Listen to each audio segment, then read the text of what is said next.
জনতার মাঝে বিধায়ক সুশান্ত দেব। এবার নিউ মার্কেট বাজারে গিয়ে ক্রেতা বিক্রেতাদের সঙ্গে কথা বললেন বিশালগড় বিজেপি বিধায়ক সুশান্ত দেব। শুধু কথা বলা নয়, বাজার ব্যবসায়ীর সাথে বসে চাও পান করলেন বিধায়ক।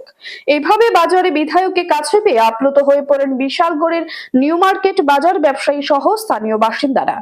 আর 5 জন সাধারণ মানুষের মতো বিধায়ক সুশান্ত দেব বাজারে গিয়ে সবজি কেনা ও ক্রেতা বিক্রেতাদের সঙ্গে কথা বলেন তিনি।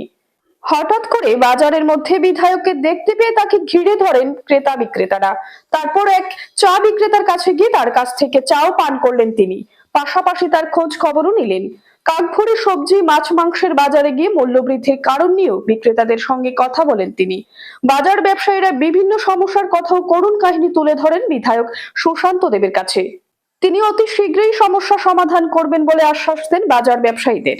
বিধায়ক বলেছেন, সকলকে নিয়ে চলতে হবে আমার, সকলের পাশে আমার দাঁড়াতে হবে প্রতিনিয়ত। তাই মানুষের দুঃখ কষ্ট দূর করার লক্ষ্যে এবং বাজার ব্যবসায়ীদের বিভিন্ন সমস্যা দূরীকরণের লক্ষ্যে তিনি কাজ করবেন। আজকে সকালে নিউ মার্কেট বাজারের ব্যবসায়ীদের সঙ্গে আমরা চা চক্রে মিলিত হয়েছি। চায়ের আড্ডায় বাজার ব্যবসায়ীদের বিভিন্ন সমস্যার কথা শুনলাম এবং বাজারের বিভিন্ন দোকানিদের সঙ্গে কথা বলে পরিদর্শন করলাম।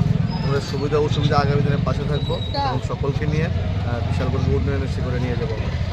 বিধায়কের এই আশ্বাস পেয়ে খুশি নিউ মার্কেট বাজারের ব্যবসায়ীরা। Bureau report, news tele Bharat.